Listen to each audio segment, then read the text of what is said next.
Good morning student. आज मैं पढ़ाने जा रही हूँ आपको क्लास 5 में सब्जेक्ट हिंदी। हम इससे पहले 2 चैप्टर आपको पढ़ा चुके हैं, तो पढ़ाने के साथ साथ हमने सबका प्रश्न उत्तर भी आपको साथ ही साथ हम आपको बना दिए हैं। तो आज हम पढ़ना शुरू करते हैं चैप्टर नंबर 3, जिसका शीर्षक है लोकमान्य बाल गंगाधर तिलक।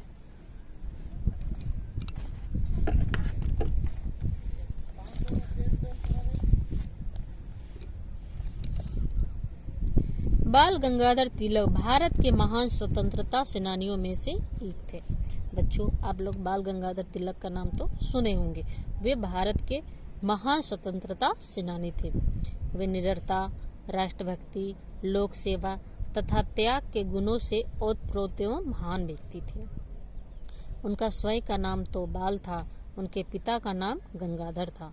मराठा परंपरा के अनुसार उनके नाम के साथ उनके पिता का नाम जुड़ा हुआ था, बाल गंगाधर। दोनों का नाम मिला करके हो गया बाल गंगाधर। बाल गंगाधर का जन्म 23 जुलाई सन 1856 ईस्वी में महाराष्ट्र राज्य के रत्नागिरी नामक स्थान पर हुआ था। तो इसे आप नोट कर लेंगे कि उनका जन्म कब हुआ था और कहाँ हुआ था। आरंभिक शिक्षा उन्होंने स्थानीय विद्यालय में ही प्राप्त की थी, यानी कि अपने गांव के ही पास पड़ोस के ही रत्नागिरी में ही उन्होंने अपनी प्रारंभिक स्कूल की शुरुआत की थी और वो शिक्षा वहीं से प्राप्त की थी। बाल गंगाधर की निर्भीकता की कितनी भी कहानियां प्रचलित है। निर्भीकता की, वो बहुत ही निडर और निर्भीक थे। एक बार बाल गंगाधर अपनी कक्षा के कमरे में बैठे हुए थे। कुछ लड़कों ने मूंगफली खाना आरंभ कर दिया। वे छिलके फर्श पर बिखेरते रहे। कुछ समय के पश्चात अध्यापक महोदय कमरे में आए और फर्श पर मूंगफली के छिलके देखकर क्रोधित हो उठे। अध्यापक महोदय ने पूछा, मूंगफली के छिलके किसने बिखेरे हैं?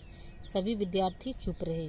इस पर अध्यापक और भी क्रोधित हो उठे तथा बोले, देखो, नहीं बताओगे तो सबकी पिटाई होगी। ऐसा तो आप लोग भी करते हैं, आप लोग भी क्लास में आते हैं, आप लोग भी मूंगफली खाते हैं या फिर कुछ भी खाते हैं तो उसके छिलके आप लोग इधर उधर बिखेर देते हैं। तो इसी तरह जब स्कूल में थे तो इनके क्लास में भी इसी तरह होता है। जब शिक्षक आते हैं तो बहुत गुस्से होते हैं, कहते हैं कि जिसने भी ऐसा किया है उसे उसकी पिटाई होगी।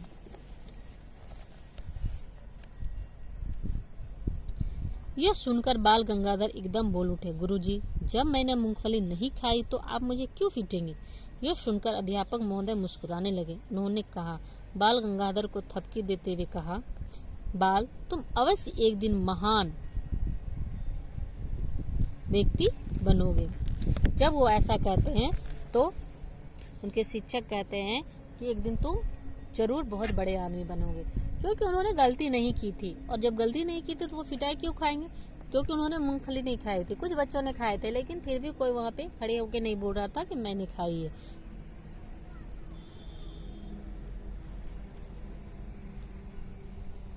बाल गंगाधर किसी प्रकार का भेदभाव भी सहन नहीं करते थे। एक बार उनके साथ एक मित्र उनके घर आया। उन्होंने अपनी माता जी से कहा, माँ, मेरा एक मित्र मेरे साथ आया है, हमें कुछ खाने के लिए दो। बाल गंगाधर थे, वो किसी के साथ भेदभाव नहीं करते थे। एक बार ऐसा होता है कि उनके घर उनका मित्र आता है तो अपनी माँ से कहते हैं कि माँ, कुछ खाने के लिए दो। तुम्हारे आपके भी मित्र आते होंगे तो आप भी अपनी माँ से कहते होंगे, है कि नहीं?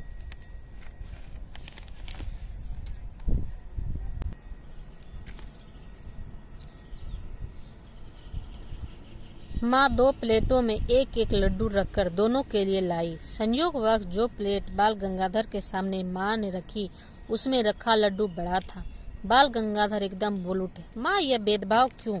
मेरी प्लेट का लड्डू बड़ा क्यों है? माँ ने हंसकर किया, तो यह प्लेट अपने मित्र को दे दो ना, मैंने भूल से यह तुम्हारे आगे रख दी।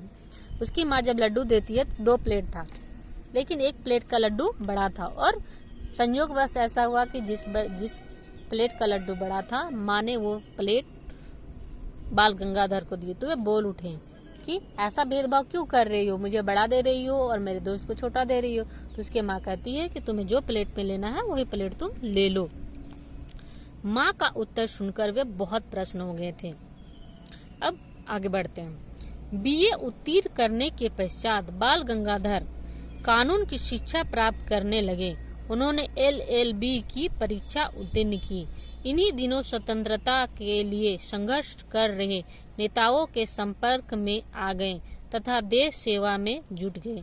अनेक बार उन्हें जेल की यात्रा भी करनी पड़ी। तो बच्चों, वे जब बीए की परीक्षा उत्तीर्ण कर गए थे, उसके बाद वे LLB की परीक्षा भी उत्तीर्ण किए। उसके बाद वे स्वतंत्रता के संघर्ष में आगे आ गए। स्वतंत्रता सेनाओं के जब संपर्क में आए तो वो भी देश की सेवा में जुट गए और इस देश सेवा में उन्हें अनेकों बार उन्हें जेल भी जाना पड़ता है। तो बच्चों, आज हम बाल गंगाधर जी के बारे में यहीं तक पढ़ेंगे। अगली क्लास में हम इसको पूरा करेंगे। तो आपका होमवर्क ये है कि आप इसे अपनी कॉपी में जहाँ तक हम पढ़ाए हैं इसे आप लिख लेंगे और इसे आप याद करें, इसे आप लिख लेंगे और पढ़ेंगे। यही आपका होमवर्क है। Thank you.